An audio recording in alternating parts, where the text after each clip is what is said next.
Biometric ಕಡ್ಡಾಯ, ಇಲ್ಲದಿದ್ರೆ ಹಣ ಸ್ಟಾಪ್.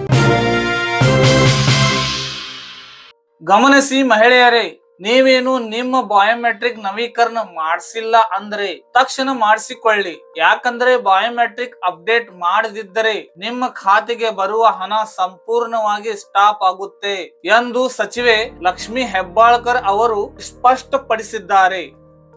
ನಮಸ್ಕಾರ ಸ್ನೇಹಿತರೆ, ನೀವು ನೋಡುತ್ತಿರುವುದು city online work YouTube channel. ಇಲ್ಲಿ ನಾವು ಪ್ರತಿದಿನ ಸರ್ಕಾರದ ಹೊಸ ಯೋಜನೆಗಳು, Aadhaar card, ration card, voter ID ಹಾಗೂ ಸರ್ಕಾರದ ಲೇಟೆಸ್ಟ್ ಅಪ್ಡೇಟ್ ಗಳನ್ನು ಅತ್ಯಂತ ಸರಳವಾಗಿ ನಿಮ್ಗೆ ತಿಳಿಸಿಕೊಡ್ತೀವಿ. ಗೃಹಲಕ್ಷ್ಮಿ ಯೋಜನೆಯ ಹಣ ಇನ್ನು ನಿಮ್ಮ ಖಾತೆಗೆ ಬಂದಿಲ್ವಾ ಅಥವಾ ಮುಂದಿನ ಕಂತಿನ ಹಣ ಬರುತ್ತೋ ಇಲ್ಲವೋ ಅನ್ನೋ ಟೆನ್ಷನ್ ನಿಮಗೆ ಇದೆಯಾ? ಹಾಗಿದ್ದರೆ ಈ ವಿಡಿಯೋವನ್ನು ಕೊನೆವರೆಗೂ ಮಿಸ್ ಮಾಡದೆ ನೋಡಿ. ಯಾಕಂದರೆ ರಾಜ್ಯ ಸರ್ಕಾರ ಈಗ ಹೊಸ ರೂಲ್ಸ್ ಜಾರಿಗೆ ತಂದಿದೆ. ನೀವು ಇನ್ನು ಕೂಡ ಬಯೋಮೆಟ್ರಿಕ್ ಅಪ್ಡೇಟ್ ಮಾಡಿಸದಿದ್ದರೆ ನಿಮ್ಮ ಖಾತೆಗೆ ಬರುವ ಹಣ ಕಟ್ ಆಗುವ ಸಾಧ್ಯತೆ ಇದೆ. ಹೌದು ಸ್ನೇಹಿತರೆ, ಗೃಹಲಕ್ಷ್ಮಿ ಯೋಜನೆಯ ಹೊಸ ಅಪ್ಡೇಟ್ ಪ್ರಕಾರ ಈಗ ಕೆಲವು ಫಲಾನುಭವಿಗಳಿಗೆ ಬಯೋಮೆಟ್ರಿಕ್ ಪರಿಶೀಲನೆ ಅಂದ್ರೆ KYC ಕಡ್ಡಾಯಗೊಳಿಸಲಾಗಿದೆ.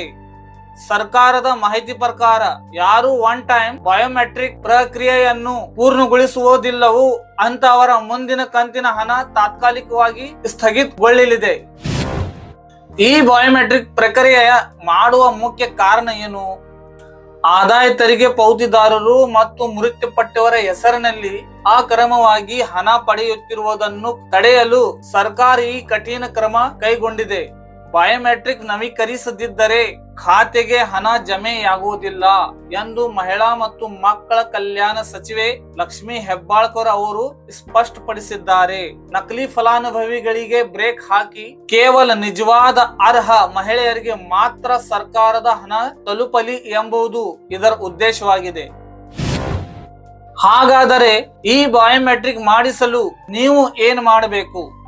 ನಿಮ್ಮ ಹತ್ತಿರದ ಕರ್ನಾಟಕ ಒನ್, ಬೆಂಗಳೂರು ಒನ್ ಅಥವಾ ಗ್ರಾಮೋನ್ ಕೇಂದ್ರಕ್ಕೆ ಭೇಟಿ ನೀಡಿ. ನಿಮ್ಮ ಆಧಾರ್ ಕಾರ್ಡ್ ಮತ್ತು ಆಧಾರ್ ಕಾರ್ಡ್ಗೆ ಲಿಂಕ್ ಆಗಿರುವ ಮೊಬೈಲ್ ನಂಬರ್ ಅನ್ನು ಜೊತೆಯಲ್ಲಿ ಇಟ್ಟುಕೊಳ್ಳಿ. ಅಲ್ಲಿ ನಿಮ್ಮ ಫಿಂಗರ್ ಪ್ರಿಂಟ್ ಅಥವಾ ಕಣ್ಣಿನ ಐರೀಸ್ ಮೂಲಕ ಪರಿಶೀಲನೆ ಮಾಡಲಾಗುತ್ತದೆ. ಗಮನಿಸಿ, ಈ ಪ್ರಕ್ರಿಯೆ ಬಹುತೇಕ ಉಚಿತವಾಗಿರುತ್ತದೆ, ಆದರೆ ಕೆಲವು ಕೇಂದ್ರಗಳಲ್ಲಿ ಸಣ್ಣ ಪ್ರಮಾಣದ ಸೇವಾ ಶುಲ್ಕವನ್ನು ತೆಗೆದುಕೊಳ್ಳಬಹುದು. ಮುಖ್ಯವಾಗಿ ಸ್ನೇಹಿತರೆ, ಈ ಕೆಲಸವನ್ನು ಯಾವುದೇ ಕಾರಣಕ್ಕೂ ತಡ ಮಾಡಬೇಡಿ. ಯಾಕೆಂದರೆ ಸರ್ಕಾರ ಯಾವಾಗ ಬೇಕಾದರೂ ನಿಮ್ಮ ಪಾವತಿಯನ್ನು ಹೋಲ್ಡ್ ನಲ್ಲಿ ಇಡಬಹುದು.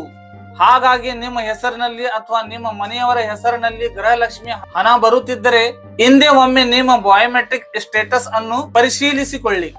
ಈ ಮಾಹಿತಿ ನಿಮಗೆ ನಿಜಕ್ಕೂ ಉಪಯುಕ್ತ ಅನಿಸಿದರೆ ಈ ವಿಡಿಯೋಗೊಂದು ಲೈಕ್ ಮಾಡಿ ಮತ್ತು ಇಂತಹದೇ ಸರ್ಕಾರದ ಲೇಟೆಸ್ಟ್ ಅಪ್ಡೇಟ್ ಗಳನ್ನು ತಕ್ಷಣ ಪಡೆಯಲು ನಮ್ಮ ಸಿಟಿ ಆನ್ಲೈನ್ ವರ್ಕ್ ಚಾನೆಲ್ ಅನ್ನು ಈಗಲೇ ಸಬ್ಸ್ಕ್ರೈಬ್ ಮಾಡಿ, ಪಕ್ಕದಲ್ಲಿ ಇರುವ ಬೆಲ್ ಐಕಾನ್ ಕ್ಲಿಕ್ ಮಾಡಿ.